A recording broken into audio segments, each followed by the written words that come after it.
Mutual fund, आखिर ये mutual fund होते क्या है?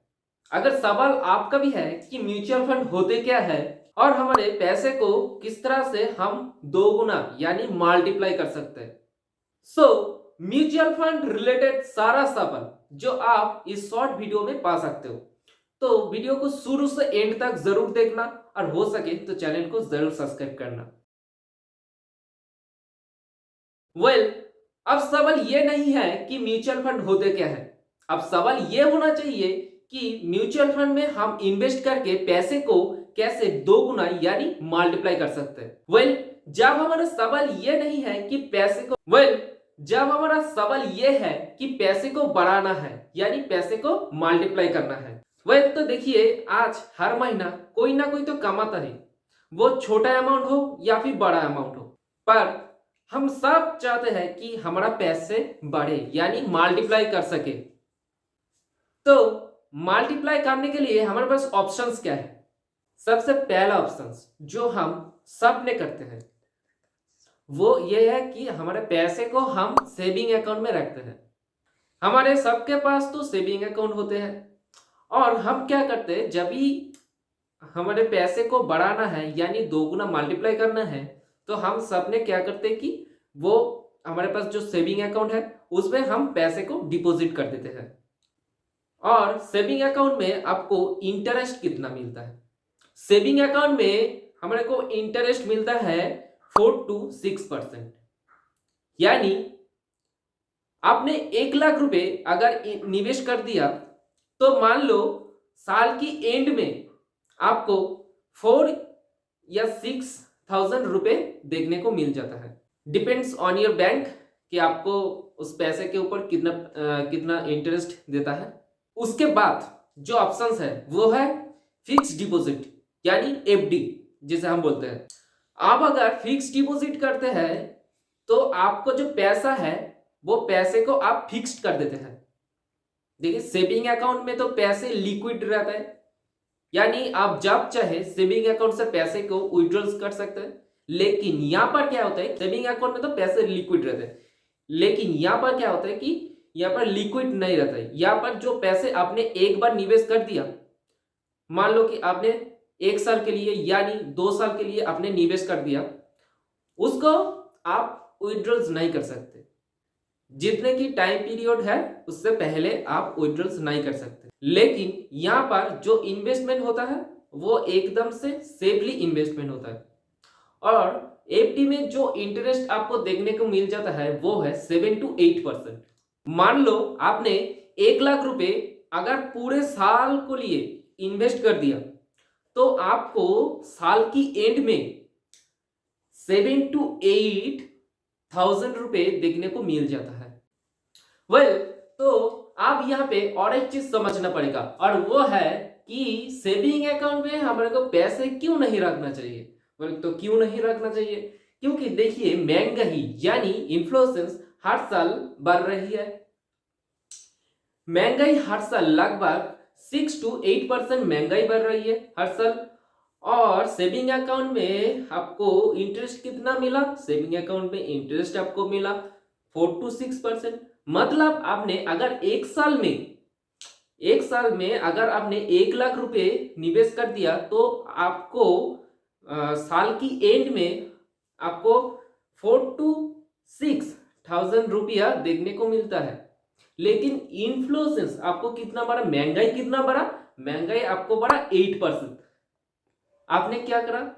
सेविंग अकाउंट में पैसा रखा, वो सेविंग अकाउंट पे आपको इंटरेस्ट दिया 4% और महंगाई बढ़ा 8%। एक्चुअल में अपने पैसे को कमा नहीं रहे हो, एक्चुअल में अपने पैसे को गवा रहे हो। और कुछ लोग होते हैं वो तीसरी तरह की इन्वेस्टमेंट करती है। तीसरी तरह इन्वेस्टमेंट क्या है? वो है गोल्ड, ज्वेलरी यानी कि मेटालिक चीजों के ऊपर इन्वेस्टमेंट करती है। वो भी सही है, लेकिन यहाँ पे थोड़ा सा पैसा ज्यादा लगता है और यहाँ पे फ्लैक्चुएशंस बहुत ज्यादा है। और इसके साथ साथ लोगों ने और एक तरह की इन्वेस्टमेंट करती है, वो है रियल एस्टेट यानी प्रॉपर्टी के अंदर। बट प्रॉपर्टी के अंदर इन्वेस्टमेंट करना सही तो है, लेकिन वो सिर्फ वही लोग कर पाते जिनके पास अमाउंट ज्यादा हो क्योंकि आप एक छोटा सा अमाउंट से, अब एक मान लो आप एक छोटा सा अमाउंट से तो आप एक प्रॉपर्टी या फिर एक बिल्डिंग आप खरीद नहीं सकते।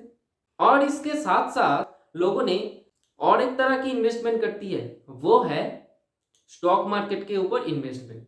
लेकिन यहाँ पे एक और चीज होती है, क्या, यहाँ पे लोगों ने इन्वेस्टमेंट तो कर देती है, लेकिन उसको ज्यादा नॉलेज नहीं होता स्टॉक मार्केट के ऊपर, इसलिए वो एक्चुअल में पैसा कमा नहीं रहे, वो एक्चुअल में पैसा गवा रहे हैं। ज्यादातर हमने देखा है कि लोगों ने स्टॉक मार्केट के ऊपर इन्वेस्टमेंट कर देती है, लेकिन उसको ज्यादा नॉलेज नहीं होता, इसलिए वो एक्चुअल में पैसे को कमा नहीं रही है, वो एक्चुअल में पैसे को गवा रहे हैं, यानी एक्चुअल में पैसे को वो लूज करते जा रहा है। और यहाँ पे आती है और एक इन्वेस्टमेंट जिसके बारे में आज ज्यादातर लोगों ने बातें कर रहे हैं, वो है म्यूचुअल फंड। आपने टीवी में एड्स भी देखी होगी म्यूचुअल फंड के रिलेटेड। आप इस वीडियो में जानेंगे कि म्यूचुअल फंड में इन्वेस्टमेंट कैसे होते हैं और इन्वेस्टमेंट आपको करना चाहिए या नहीं करना चाहिए, अगर करना चाहिए कितना अमाउंट करना चाहिए। सो यहाँ पे एक तरह की कंपनी होती है, ए टाइप ऑफ कंपनी होती है, और उसका हम बोलते हैं कि एसेट्स मैनेजमेंट कंपनी। ये क्या करती है, ये एसेट्स मैनेजमेंट कंपनी क्या करती है कि ये पैसे को पूल करती है।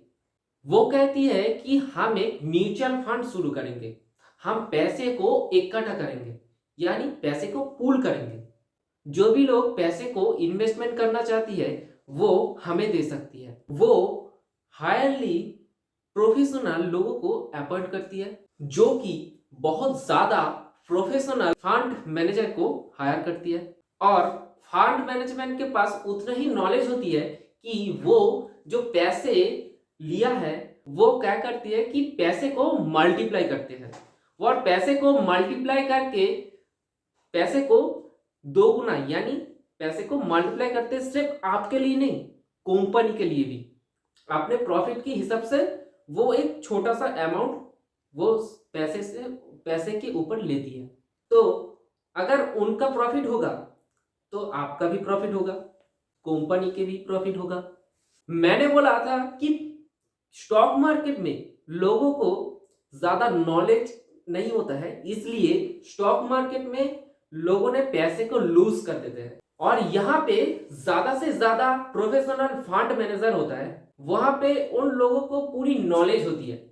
मैंने बोला था कि स्टॉक मार्केट में लोगों ने पैसे को लॉस कर देते थे, क्योंकि उन्हें पता नहीं था कि स्टॉक मार्केट में पैसे लगाए तो कहां लगाए। बट एसेट्स मैनेजमेंट कंपनी के पास फंड मैनेजर होता है और उन्हें पता है कि पैसे को लगाए तो लगाए कहां पे, और पैसे को वो वहां पर ही इन्वेस्ट करते हैं जहां पे पैसे को वो मल्टीप्लाई कर सकते हैं। जो आपकी म्यूचुअल फंड होती है वो आपको लगभग साल में 8 to 30%, इससे भी ज्यादा तक आपको इंटरेस्ट देखने को मिलता है अगर आपने म्यूचुअल फंड के ऊपर पैसे लगाए। तो आपको यहाँ पे इंटरेस्ट बहुत अच्छे देखने को मिलता है अगर आपने यहाँ पे इन्वेस्टमेंट सही तरीके के किया तो।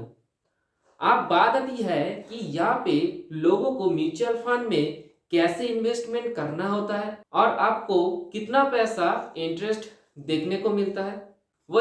तो इसलिए आप गूगल पे जा सकते हो, गूगल पे जाके आप टाइप करके देख सकते हो कि एसआईपी कैलकुलेटर आप देख सकते हो। एसआईपी कैलकुलेटर में आप वहां पे आप देख लीजिए कि आपको कितना पैसा आपको इन्वेस्ट करना है हर महीना, और आपको कितना पैसा इंटरेस्ट चाहिए, और कितने साल तक आपने इन्वेस्ट करना चाहिए आपके हिसाब से, वो आप वहां पे कैलकुलेट कर लीजिए तो रिजल्ट आपके सामने ही होगा।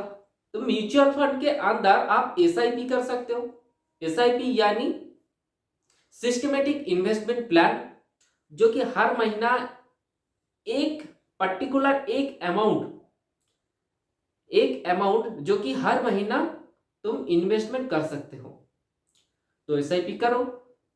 एसआईपी करने के लिए आप पहले आप गूगल पे जाओ, गूगल पे जाके वहां पे आप सर्च करो कि एसआईपी कैलकुलेटर, और आपको हर महीना कितने रुपए आपको एसआईपी करना है आपके हिसाब से वो आप चूज करो, और कितने साल तक आपको एसआईपी करना है वो साल आपको चूज करो, और कितना परसेंट आपको इंटरेस्ट चाहिए वो पैसे के ऊपर आप वो चूज करो।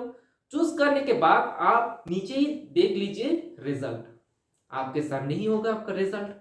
वेल, तो आज से ही 500 रुपए क्यों ना हो, आप एसआईपी शुरू कर दो। अगर आपने 500 रुपए 20 साल या 30 साल के लिए आप एसआईपी करते जाओ, तो देखो आपको रिजल्ट तो बहुत ज्यादा ही तो मिलेगा, आपको इंटरेस्ट रेट भी देखने को मिलता है बहुत ज्यादा। एक छोटा भी अमाउंट क्यों ना हो, आप एसआईपी करो, और आप लगभग 20 साल 30 साल 40 साल आपके ऊपर डिपेंड करता है आप कितने साल तक वो एसआईपी आप कर सकते हो, उसके हिसाब से आप एसआईपी आज से ही शुरू कर दो। क्योंकि यार देखो, एक छोटा अमाउंट क्यों ना हो, आपको मैं नहीं बोलूंगा कि आप 10,000 या 20,000 एसआईपी करो, यही नहीं, ये बात नहीं है। बात यही है कि आप एक छोटा सा अमाउंट 500 रुपये महीना क्यों ना हो, आप एसआईपी आज से ही शुरू कर दो। लगभग आप 20 साल 30 साल एसआईपी करते जाओ, और देखो आपका रिटर्न कितने को मिलता है। अगर आपने म्यूचुअल फंड को शुरू से एंड तक समझ पाया तो वीडियो को लाइक करना, एंड और ऐसे ही फाइनेंशियल रिलेटेड वीडियो देखने के लिए चैनल को सब्सक्राइब जरूर करें, और कमेंट बॉक्स में कमेंट जरूर करें म्यूचुअल फंड रिलेटेड सारे सवाल आपके दिमाग में है।